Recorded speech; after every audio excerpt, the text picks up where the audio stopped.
Assalamualaikum warahmatullahi wabarakatuh. Perkenalkan, saya Elvida, guru PJOK di SD Negeri 4 Meranti Bunting. Saya siap mengikuti apresiasi GTK Kecamatan Merbau dengan nominasi Guru Inovatif. Terima kasih. Pergi ke hutan mencari rotan. Rotan diikat untuk dijual. Pendidikan adalah masa depan. Kunci pembuka gerbang kemajuan. Pendidikan merupakan pondasi utama dalam pembentukan sumber daya manusia yang berkualitas. Namun, tantangan kontemporer dalam dunia pendidikan, khususnya di tingkat dasar, menunjukkan adanya penurunan signifikan pada motivasi belajar murid. Motivasi belajar berfungsi sebagai daya penggerak internal dan eksternal siswa untuk melakukan kegiatan belajar demi tercapainya tujuan yang telah ditetapkan. Namun, kondisi di lapangan, khususnya di SD Negeri 4 Meranti Bunting, murid seringkali menunjukkan fenomena yang kontras. Terdapat indikasi kuat bahwa banyak siswa mengalami penurunan motivasi belajar yang signifikan. Seringkali ditemukan murid hanya bersemangat di 30 menit awal pembelajaran. Kemudian setelah itu, semangat dan motivasi dalam belajar mulai lemah dan loyo. Hal inilah yang terjadi di dalam kelas saya. Ketika pelajaran olahraga, murid hanya bersemangat di awal pembelajaran. Mereka selalu mengeluh kecapean. Bu, penat, boleh istirahat? Bu, kita main bola kaki aja yuk bu. Kita main voli yuk bu. Murid hanya selalu bersemangat ketika pelajaran bola kaki dan bola voli.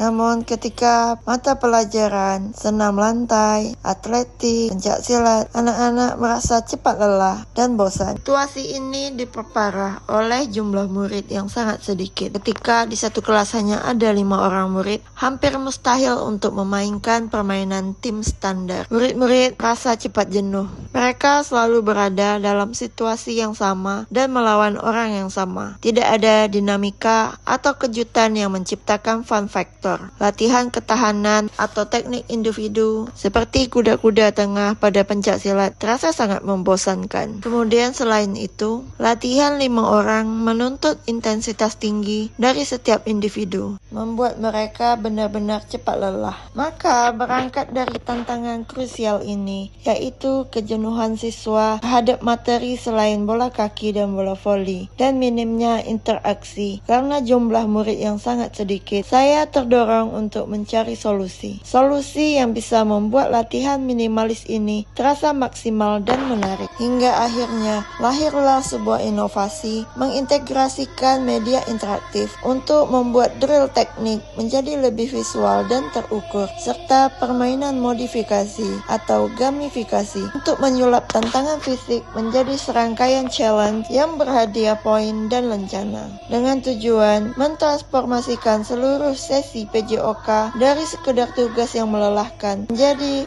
petualangan kebugaran yang memacu semangat kompetitif yang sehat. Penerapan metode pembelajaran game-based learning menggunakan media pembelajaran interaktif ini dapat saya jabarkan langkah-langkah pembelajarannya, yaitu yang pertama, fase perencanaan dan praaksi. Sebelum praktik di lapangan, murid disuguhkan video pertandingan pencak silat dan demonstrasi macam-macam kuda yang benar dalam pencak silat, dengan tujuan memberikan visualisasi ideal dan jelas dan lebih menarik.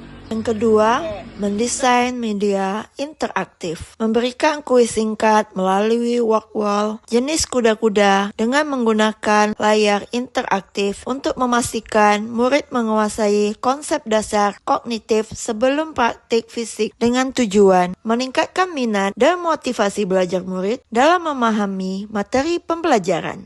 Yang ketiga, tantangan ketahanan. Dengan menggunakan timer digital, murid harus menahan posisi kuda-kuda tengah seakurat mungkin dengan target waktu dengan level poin 10 detik tahan mendapatkan 5 poin, 30 detik tahan mendapatkan 15 poin, serta 60 detik tahan mendapatkan poin perfect yaitu 50 poin, serta mendapatkan lencana benteng kokoh. Dalam aktivitas ini diisi dengan iringan musik sebagai elemen interaktif dan meningkatkan motivasi murid dengan tujuan mengubah latihan latihan ketahanan yang membosankan menjadi tantangan yang seru dan terukur. Yang keempat, pengukuran akurasi, The Angle Hunter, media interaktif. Selama murid menahan kuda-kuda, guru berkeliling dengan menggunakan fungsi kamera pada smartphone untuk mengambil foto atau video singkat pose siswa dan bandingkan dengan template pose kuda-kuda ideal dengan tujuan memberikan umpan balik visual yang lebih spesifik dan konkret dan murid bisa melihat dan menilai sendiri dirinya. Yang kelima, kartu ekspresi kuda-kuda. Setelah sesi praktek, setiap siswa diberikan stick note dan diminta menggambar 3 kartu ekspresi sederhana. Wajah senang atau tersenyum, wajah sedih atau menangis,